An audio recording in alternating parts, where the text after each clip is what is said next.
사람 몸 받기 힘드나 지금 받고 있으며 불법 듣기 힘드나 지금 듣고 있으니 이 몸 받은 금생에 제도 못되면 언제 또 생을 받아 이 몸이 제대했으냐. 스스로 부처님께 기하여 받들어 모시고 원어건대 중생들과 더불어 대도를 체득하여 무상의 뜻을 바라겠노라.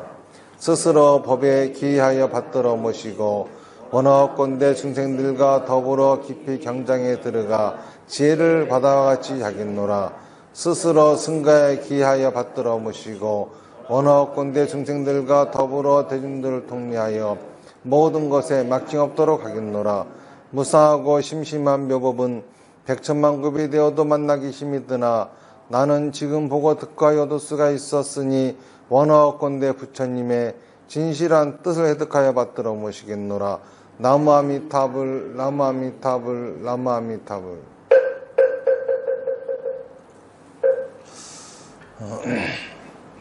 오늘은 보름법회지요.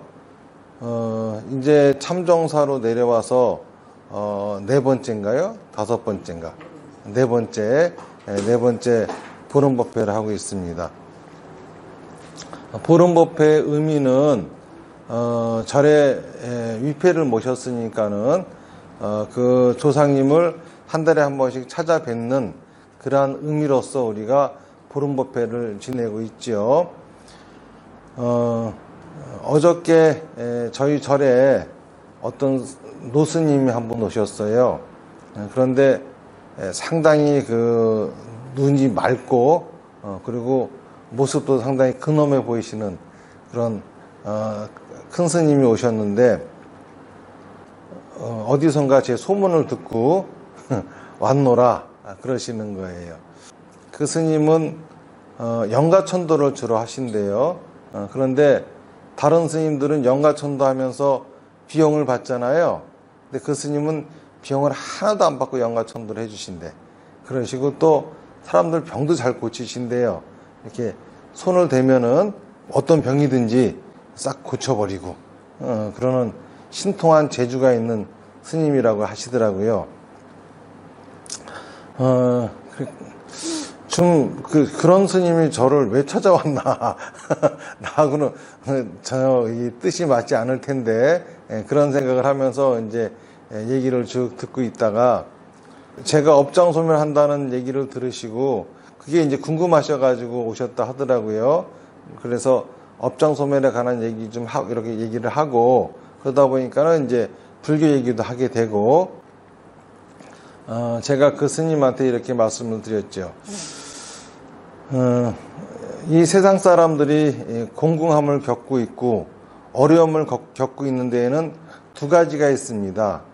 첫 번째는 잡신들의 그러한 장난질, 영가들의 문제로서 고통을 받는 경우가 있고 두 번째는 자기가 지은 업보를 받느라고 고통을 받는 경우가 있습니다. 그런데 잡신이나 영가로 고통을 받는 사람들은 정법을 믿고 행하면은 그 고통으로부터 벗어납니다. 다시 말해서 영가 문제가 있어서 절에 찾아온다. 그래서 그들을 위해서 천도를 한다. 이 소리는 그 절은 정법을 행하고 있지 않다는 증거죠. 다시 말해서 스님이 제대로 정법을 행하고 바른 부처님의 가르침으로써 중생들을 제도하고 있다고 하면은 영가 문제를 가진 사람들은 그 절로 들어올 수도 없을 뿐만이 아니라 설사 들어오면은 바로 그런 문제들이 해결돼야 되는 거거든요. 저도 그 전에 작두를 탄 무당을 띄워준 적이 있어요.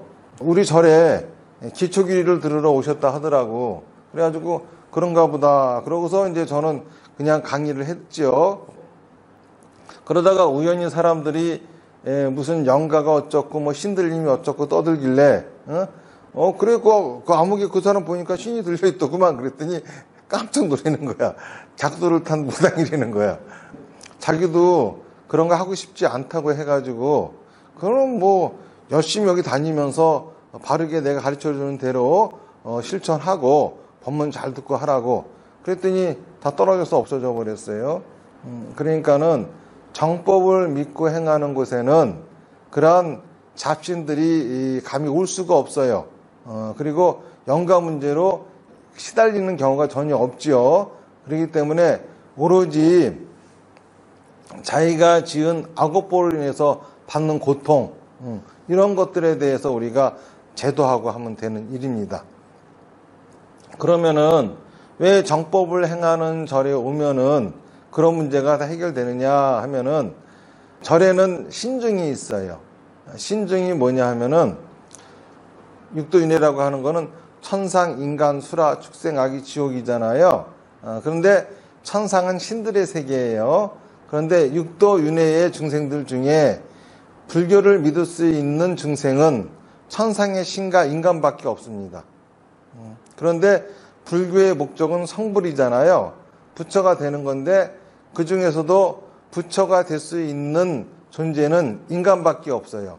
신은 부처가 되지를 못하죠. 그런데 불교를 믿는 신들도 당연히 부처가 되고 싶겠죠. 불교의 목적이 성불하는 거니까는.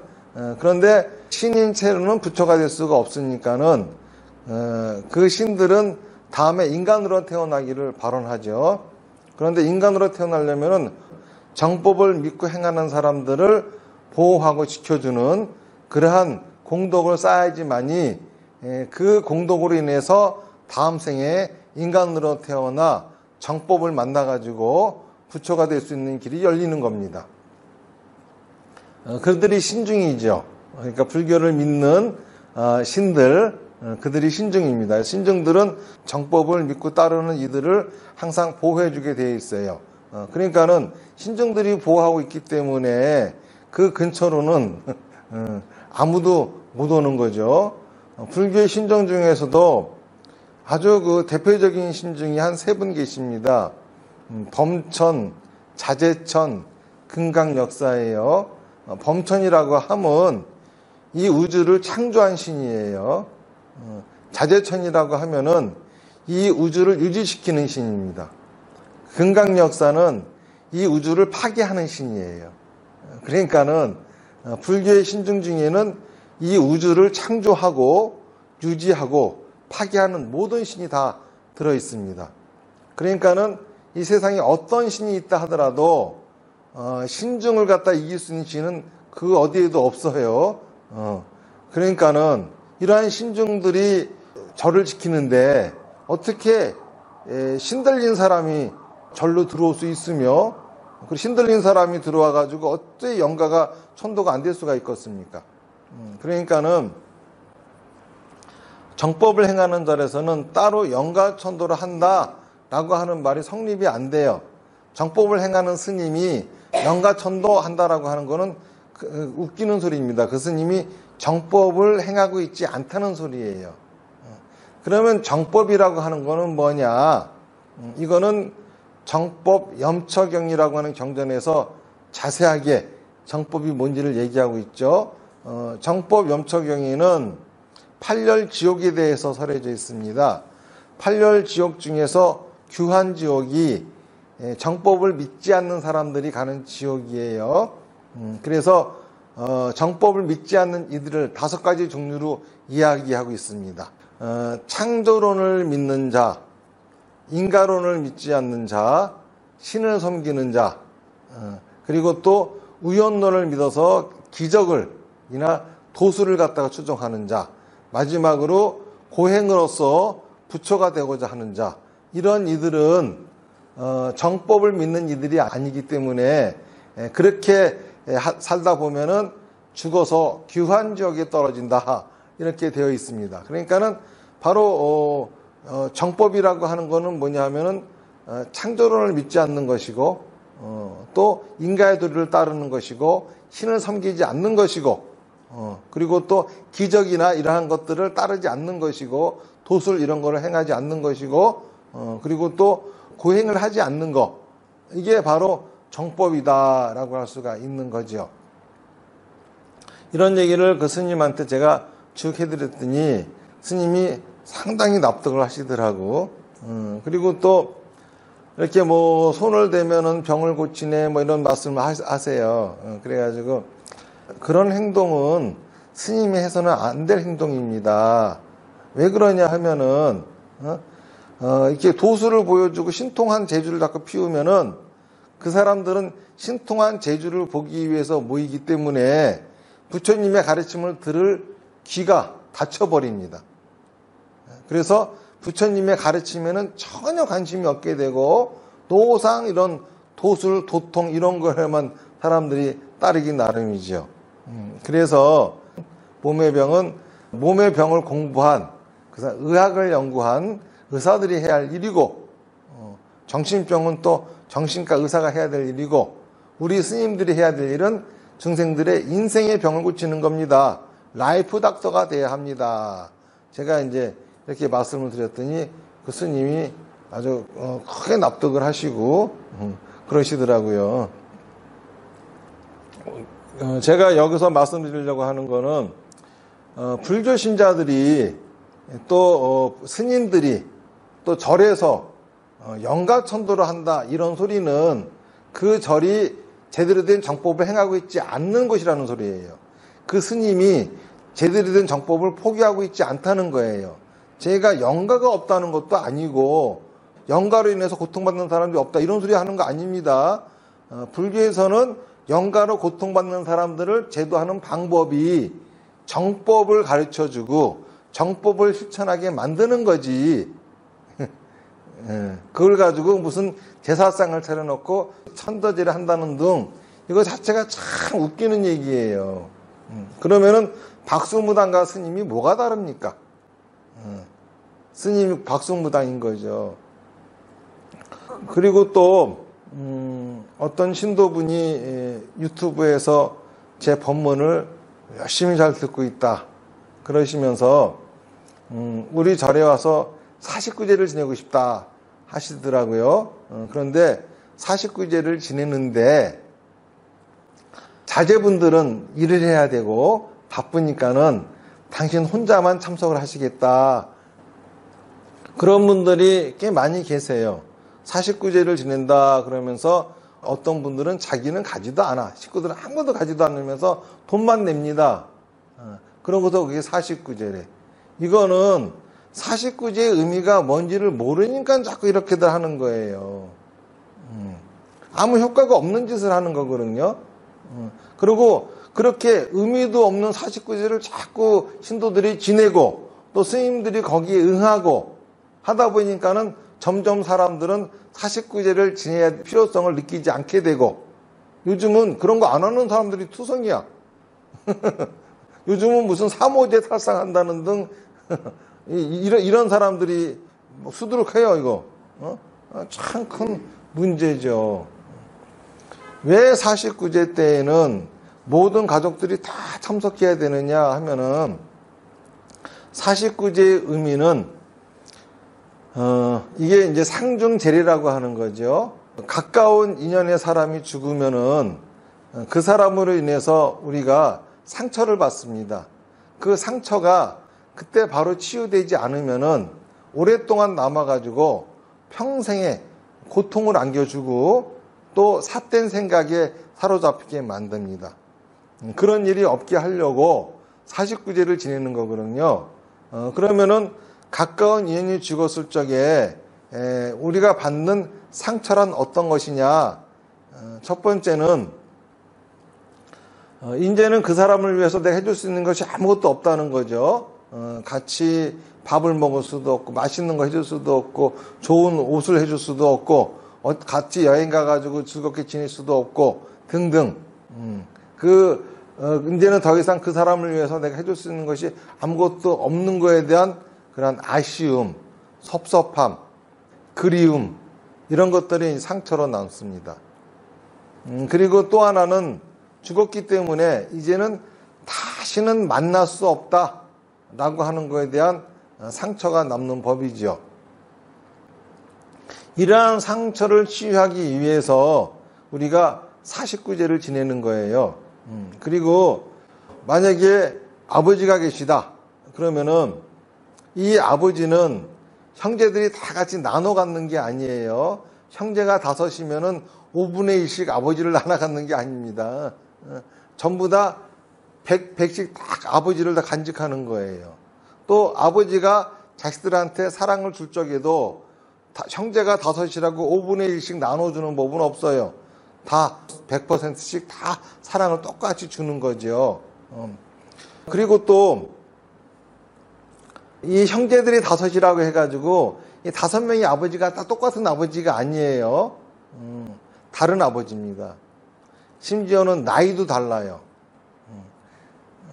왜 그러냐면은 첫째 아들이 나이가 30살이야. 그러면은요 이 아버지의 나이도 30살이에요.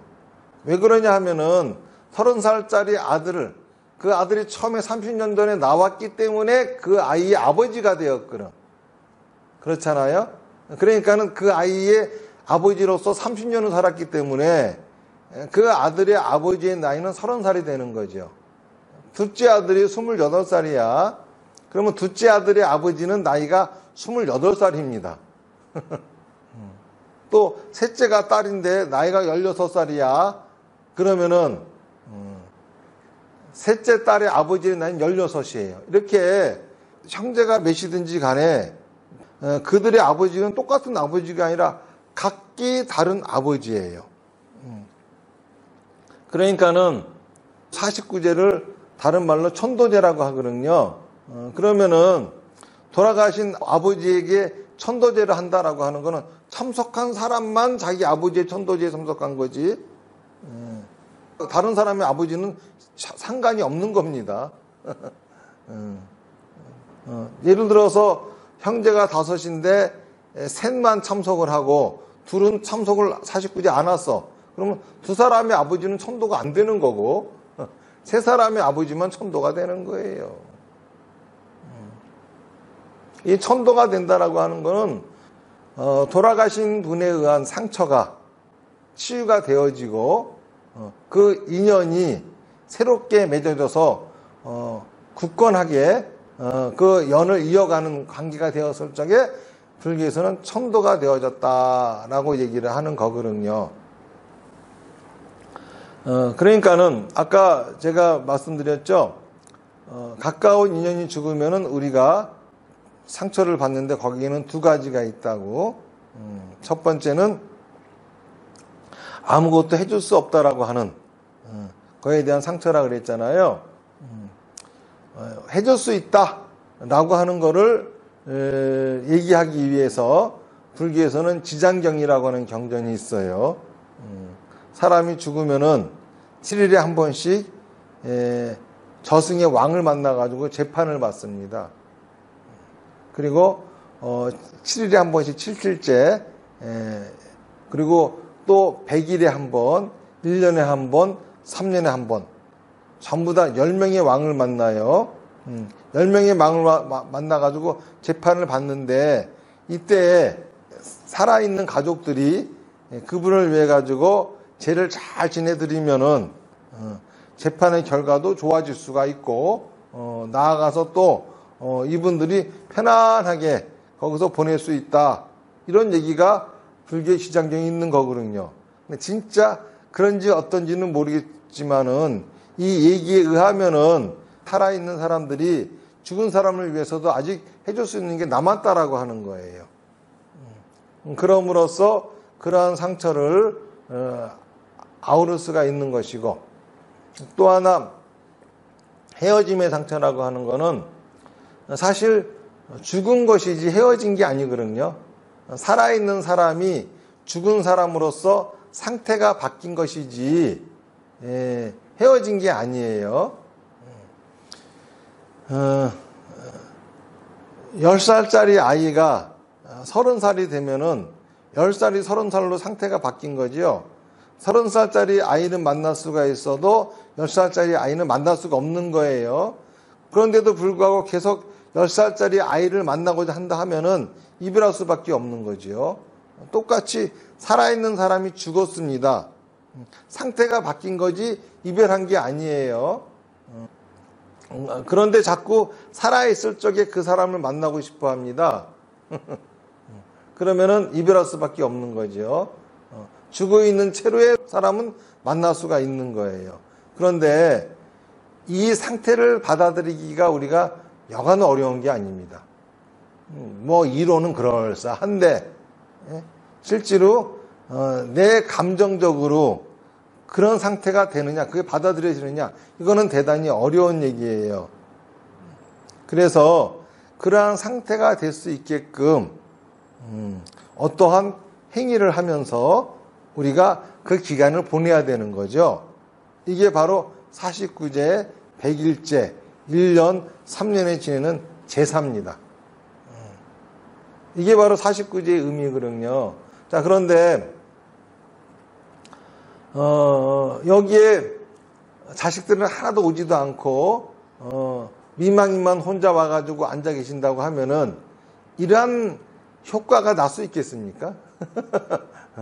그리고 이 49제를 지내는 가장 큰 목적은 그리고 돌아가신 분을 위한다고 하는 명목이지만은 실제로는 살아있는 사람들에게 찾아올 괴로움, 고통 이런 것들이 안 찾아오게 하려고, 죽음으로 인해서 그런 일이 안 오게 하려고 만드는 것인데, 미망인 혼자 와서 무슨 의미가 있어요.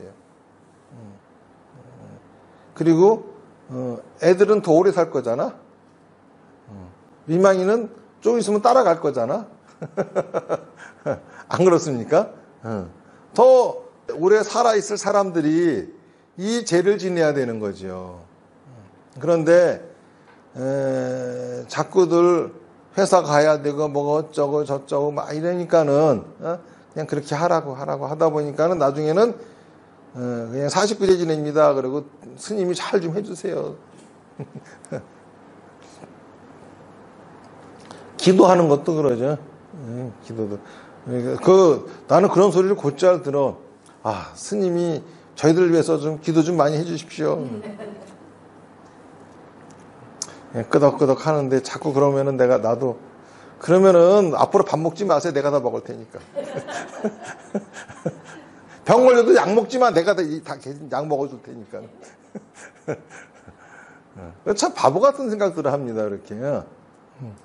그 스님들은 여러분들이 올바르게 신앙생활 할 수 있게끔 서포트를 해주는 사람이지 스님이 대신 밥 먹어준다고 여러분들이 배부른 거 아니고 스님이 대신 약 먹는다고 여러분들이 병 낫는 것도 아니에요.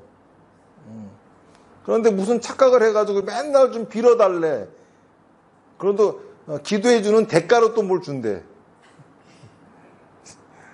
그리고 불교에서는요, 기도라고 하는 말이 없어요. 기도라고 하는 거는 뭐죠? 빌어서 결과를 얻으려고 하는 겁니다.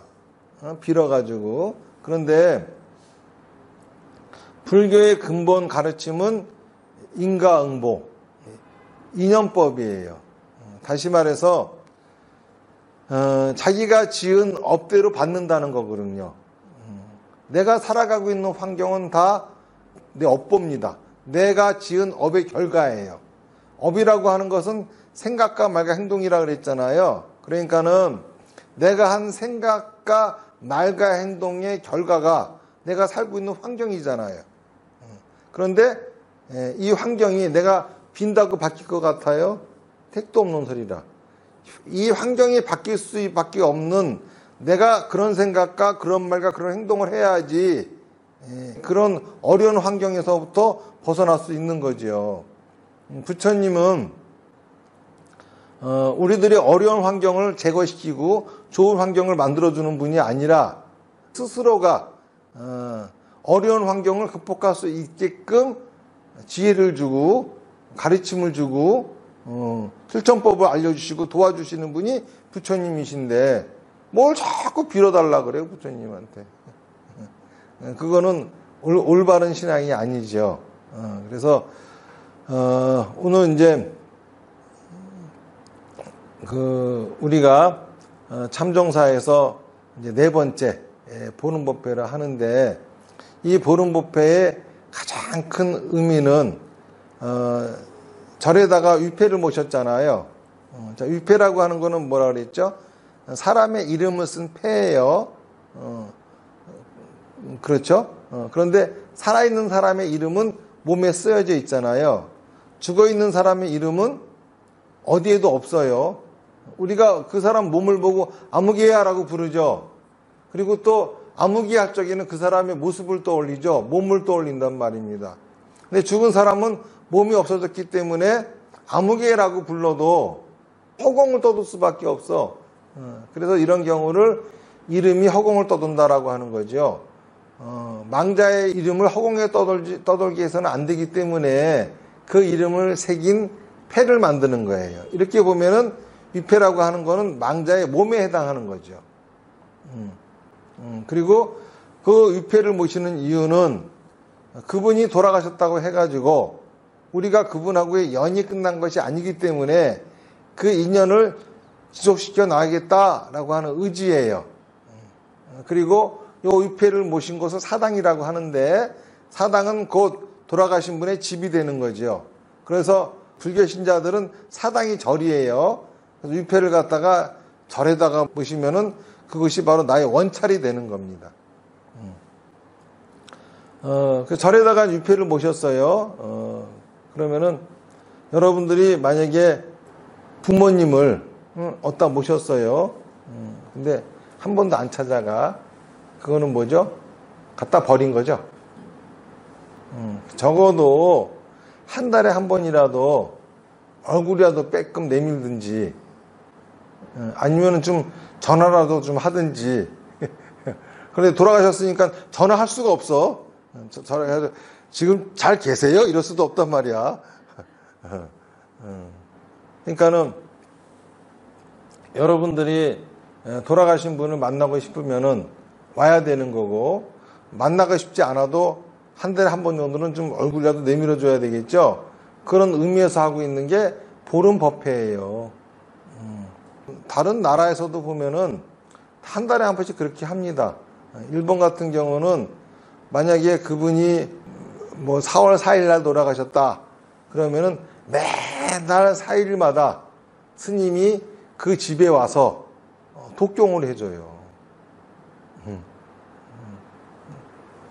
그런데 우리는 그런 게 없으니까는 사실 스님이 찾아가서 독경해 주는 것도 좋겠지만은 이렇게 또 일부러 찾아오는 것도 참 좋은 거죠. 그렇게 하려고 보름법회를 하는 겁니다. 오늘은 제가 영가천도에 대해서 말씀을 드렸습니다. 요즘 어떤 스님들이 영가천도를 잘하는 스님이 계시고 영가천도가 아주 잘하는 절이 있다. 이런 말들이 있는데 천도가 잘된 절이 있다. 여기는 불교 사찰이 아니라는 거예요. 정법을 행하지 않고 사법을 행하고 있다는 겁니다. 진짜 정법을 행하는 절이라고 하면은 거기에 있는 신도들이 영가 문제로 시달려서는 안 되는 겁니다. 그리고 영가 문제로 시달리는 이들이 와도 바로 영가가 천도가 되어져 버려야 되는 게 이게 바로 정법을 행하는 곳이죠. 그러니까는 영가 천도 하려고 용하다는 스님, 용하다는 절을 찾아다닐 것이 아니라 진짜 영가 천도 하고 싶다고 하면은 정법을 행하는 절을 찾아서 정법의 가르침을 듣고 실천하려고 해야 되는 겁니다. 그리고 또 그 사람들이 되게 큰 스님 그러면은 신통한 재주를 부리고 도수를 부리는 사람들을 갖다가 큰 스님인 줄 아는데 절대 그렇지 않아요. 그런 스님에게는 정법이 없어요. 그런 스님을 쫓아다니다 보면은 정법을 들을 수 있는 기가 막혀버립니다. 그래서 영원히 부처님하고는 멀어져서 다시는 구제받을 수 없는 그러한 상태가 되는 거기 때문에 굉장히 조심해야 될 일이고, 그리고 또 돌아가시면 우선 절에서 49제를 지내고 절에다 위패를 모시고 또 찾아뵈야 되는 거잖아요. 그런데 그거를 누가 대신할 수 있는 게 아닙니다. 내 거는 내가 해야지. 그래서 49제도 어머니 혼자 오셔가지고 참석했다 해서 49제가 아니라 그거는 그분의 남편만 49제를 지낸 거지 자식들의 아버지는 49제가 하나도 안 된 거야. 그리고 또 위패를 모셨으면은 우리가 적어도 한 달에 한 번은 찾아와서 이렇게 찾아뵙는 그러한 행위를 하는 것이 옳지 않을까. 그것이 효지요. 효는 효를 받는 사람에게 득이 되는 것이 아니라 효를 행하는 사람에게 득이 되는 겁니다. 자식이 효를 행하면은 그 부모는 마냥 좋은 것만 아니라 귀찮기도 해. 하지만은 효를 행한 자식은 뛸 듯이 기쁜 마음, 뿌듯한 마음이 생기는 거죠. 그러니까는 우리가 그런 인생을 살아가기 위해서는 꼭 보름법회에 참가해서 그날은 이렇게 한번 내가 왔다 갔다 계속 가족으로서 인연이 지속되어지도록 그렇게 하셔야 되지 않을까 그런 생각을 합니다. 나무아미타불 연불 10번 하겠습니다. 시작. 나무아미타불 나무아미타불 나무아미타불 나무아미타불 나무아미타불 나무아미타불 나무아미타불 나무아미타불 나무아미타불 나무아미타불 성불하십시오.